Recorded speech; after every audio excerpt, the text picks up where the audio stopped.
Hi, my name is Jake Marshall, and what I'm about to tell you isn't a story. It's something that really happened to me, my sister, and to my friends. One summer in the Appalachian Mountains. I've never talked about it publicly before, mostly because I don't think anyone would believe me. But lately, the memories won't leave me alone. So maybe sharing it here will finally help me sleep again. And to this day, I still can't explain what happened to us in the summer of 2018. That summer, my sister Emily and I had just finished another long semester at college. We were restless, tired of city noise, and desperate for fresh air. So when our friends Ryan and Sarah suggested a camping trip in West Virginia's Appalachian Mountains, it felt like the perfect escape. We planned it quickly: 1 car, 4 backpacks, and enough food for 3 days. Ryan loved camping. Emily wanted to photograph the trip. Sarah just wanted adventure. And me? I just wanted a break from everything. We drove through winding highways and small towns until the mountains swallowed the horizon. As the sun dipped lower, the forest grew thicker, darker. The GPS signal kept cutting out, and eventually our phones showed no service. At a gas station on the way, an older man warned us. He said, "Don't wander too deep into those woods at night. People get lost out there."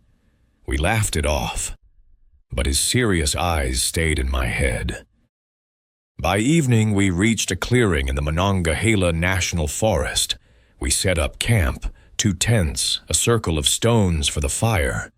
Emily started snapping photos. Ryan gathered wood. Sarah unpacked snacks. It felt almost peaceful. But when the sun finally disappeared, the forest around us seemed to change.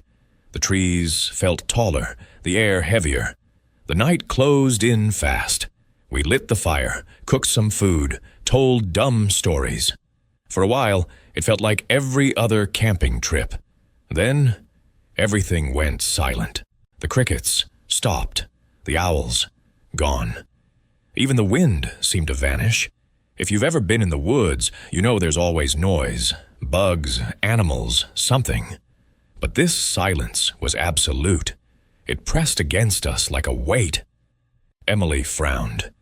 "Jake, do you hear that?" she whispered. I shook my head. Then I realized what she meant. It wasn't what we were hearing. It was what we weren't hearing. Ryan tried to lighten the mood. Maybe everything went to bed. But his laugh sounded forced. That's when Emily froze, staring into the trees. "Jake, did you just call my name?" I hadn't said a word, but from the darkness we heard it. My voice, clear as day. "I'll go gather more firewood." The exact thing I had said earlier. Only this time, it was slow, drawn out, broken like a recording played on dying batteries. My heart slammed against my ribs. Ryan jumped up, flashlight in hand. "Who the hell is out there?" he shouted. The beam of light cut through the trees.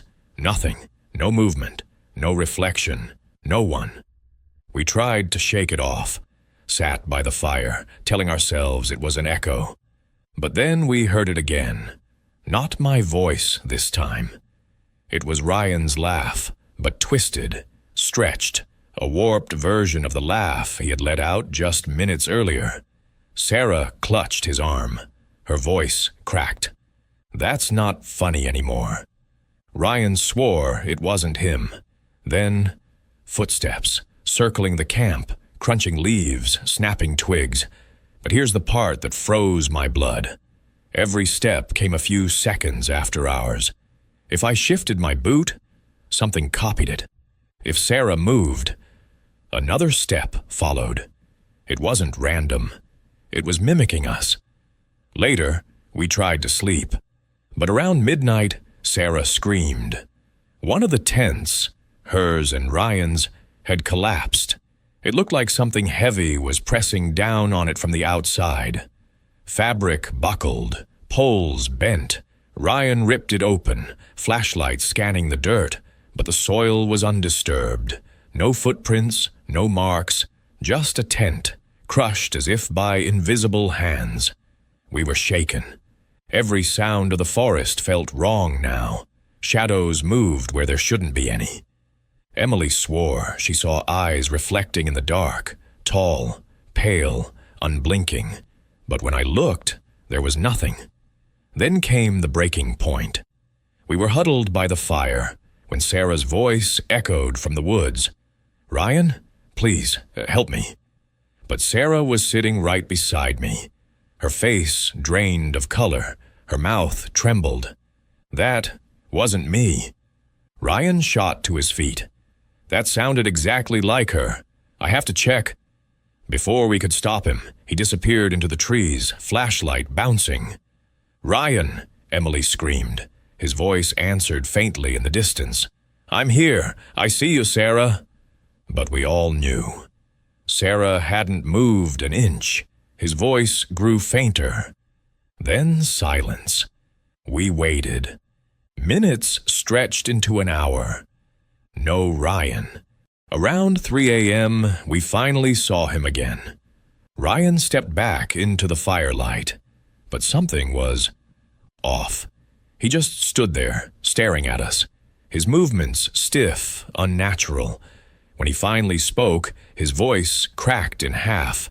Half Ryan's, half something deeper.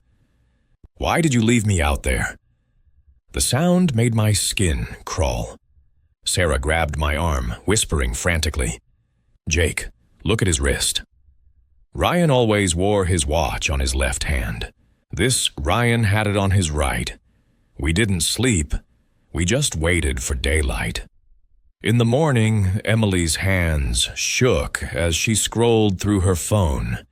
She had taken a group photo the night before, right around the fire. But when she showed me the picture, there weren't 4 of us. There were 5. A blurry figure stood just behind us, tall, dark, watching. None of us remembered seeing anyone there. We packed up and hiked out, exhausted and terrified. The woods felt endless, as though the trail kept shifting. At times, I swore I heard my own name whispered behind me. Not in my voice, but close enough. By late morning, we stumbled into a ranger station. I tried to explain the voices, the mimicry, Ryan's disappearance. The ranger just stared at me. Finally, he said, "Don't follow voices in these woods. We've lost too many hikers that way." His eyes told me he wasn't joking. To this day, I don't know if Ryan ever truly came back. And the worst part is, sometimes I'm not sure I did either, because late at night, when everything is quiet, I still hear my own voice calling me. And every time I do, I wonder if it's trying to take my place.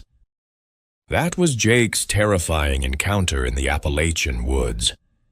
Jake, thank you for having the courage to share this incident with us. Now I want to hear from you. If you've ever lived through something unexplainable, a night in the woods, a strange shadow, a voice that shouldn't exist, send your incident to our email. Check out description. We may feature your experience in an upcoming episode. And if you want more true horror incidents like this, make sure to subscribe to Scary Tales. Click the like button and share this video with your friends and family, because you never know who else might have faced something just like this.